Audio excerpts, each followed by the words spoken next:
VD. സതീശന്റെ UK യാത്രയിൽ ക്രമക്കേടെന്ന vigilance. അനുമതി വാങ്ങിയത് സ്വകാര്യ സന്ദർശനത്തിനും ചരിത്ര സ്ഥലങ്ങൾ കാണാനും. കേന്ദ്ര സർക്കാരിന്റെ പൊളിറ്റിക്കൽ ക്ലിയറൻസിലും അനുമതി ഈ ആവശ്യത്തിനാണ്. ഈ യാത്രാനുമതി ദുരുപയോഗം ചെയ്തുവെന്ന് വിജിലൻസ് കണ്ടെത്തൽ.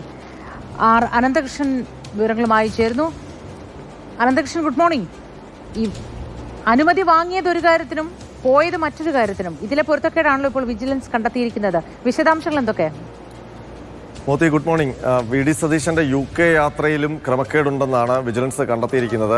വിജിലൻസ് ഈ CBI അന്വേഷണ ശുപാർശ നൽകിക്കൊണ്ട് വിജിലൻസ് സമർപ്പിച്ച റിപ്പോർട്ടിലാണ് ഇക്കാര്യവുമുള്ളത്. അതിന്റെ ഒരു ഭാഗം കൂടി ഇന്ന് പുറത്തു വരികയാണ്. അതിൽ പറയുന്നത് വി.ഡി. സതീശൻ UK യാത്രാനുമതി തേടിയത് സ്വകാര്യ സന്ദർശനത്തിനും ചരിത്ര പ്രാധാന്യമുള്ള സ്ഥലങ്ങൾ സന്ദർശിക്കാനുമാണ്.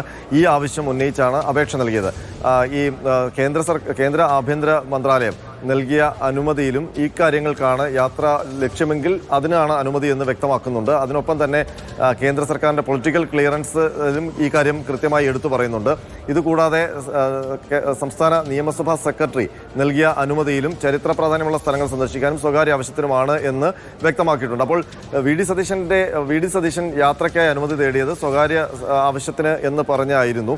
പക്ഷേ അവിടെ ചെന്ന ശേഷം പണപ്പിരിവ് നടത്താൻ ഉള്ള പരിപാടികളിലാണ് വി.ഡി. സതീശൻ പങ്കെടുത്തതെന്നാണ് വിജിലൻസ് ചൂണ്ടിക്കാട്ടുന്നത്. അത് വ്യക്തമായ ക്രമക്കേടാണ് എന്നുള്ളതാണ് വിജിലൻസിന്റെ ആരോപണം. കാരണം വി.ഡി. സതീശൻ അവിടെ ഒരു പരിപാടിയിൽ പങ്കെടുക്കുകയും അവിടെ കൂടിയിരുന്നവരോട് എല്ലാവരും 500 പൗണ്ട് വെച്ച് സംഭാവനയായി നൽകണമെന്നാവശ്യപ്പെടുന്ന വീഡിയോ വിജിലൻസിന് ലഭിച്ചിട്ടുണ്ട് എന്നാണ് അവകാശപ്പെടുന്നത്. ആ ദൃശ്യങ്ങൾ പുറത്തു വന്നിട്ടുള്ളതാണെന്നും വിജിലൻസ് റിപ്പോർട്ടിൽ പറയുന്നുണ്ട്. അപ്പോൾ ഇത് കൃത്യമായ FCRA ചട്ടങ്ങളുടെ ലംഘനമായിട്ടാണ് വിജിലൻസ് ചൂണ്ടിക്കാണിക്കുന്നത്.